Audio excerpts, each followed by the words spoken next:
Hello everyone, this is Thomas Kinkade and welcome to Indy Excitement. My new painting celebrates the Centennial Era of the Indianapolis Motor Speedway. The Indy 500 has really become an American tradition. I think I first got introduced to the spectacle of the Indy 500 as a young boy. I remember very distinctly listening to the voice of Jim McKay as I watched the race unfolding on the Wide World of Sports show. This had become an annual tradition of boyhood because my brother and I looked forward to Memorial Day every year and the chance to watch the Indy 500 on TV. The names of the sport became legendary. A.J. Foyt, Al Unser, and countless others who laid their lives on the line to race this track in front of thousands and thousands of spectators. The excitement of the Indy 500 was so engaging that I dreamed as a young boy of getting a chance to visit the race in person. Little did I realize that years later I would have the chance to visit the Speedway, not as a mere spectator, but as a participant in the racing event itself. It's been a tremendous honor to be selected as the Centennial Era artist for the Indianapolis Motor Speedway. The track was originally completed in 1909, so 2009 marks the 100th anniversary of the track's completion.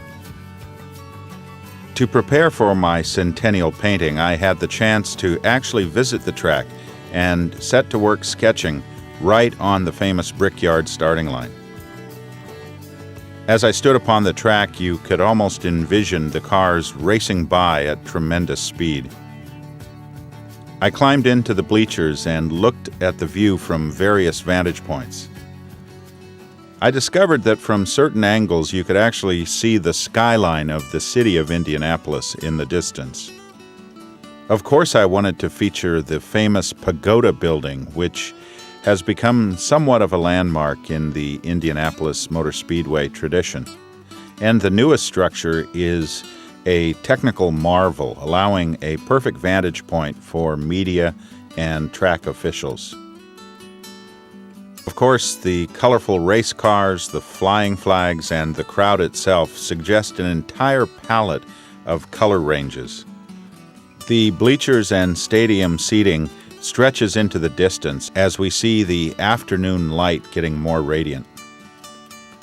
I envision clouds that are billowing above the horizon and even a rainbow coming into view.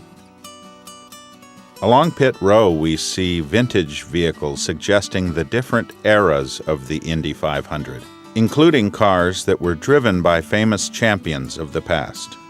Coming down home stretch, we see the race cars of the current-day Indy 500 era. See if you can pick out some of your favorite drivers as you see the pack driving by. Of course, anyone who knows my work knows that I enjoy putting tribute details into each painting.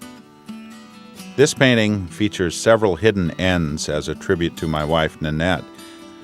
I tried to suggest a sense of afternoon light on the landscape itself. And of course, as you dim the lights on this painting, that effect becomes even more radiant. As you bring the lights back up, it is as though you can change the time of day, suggesting different moods on the painting depending on the lighting effect used.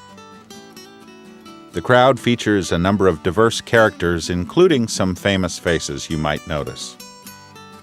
I had fun with all the colors in the painting. The great thing about the Indy 500 is the colors and spectacle are part of the energy of the moment. Of course, the scene is alive with a sense of pageantry. I tried to suggest that through the cheering crowd and the very intense use of color. Of course, as in all my paintings, the goal I have as an artist is to capture those exciting and special moments of life on canvas and share them with others. If you have had the chance to visit the Indy 500 in person, or perhaps if you're one of those like me who has always longed to have the chance to go, then I hope my painting, Indy Excitement, will give you that sense of being there in person. This is Thomas Kinkade thanking you for sharing the light with Indy Excitement.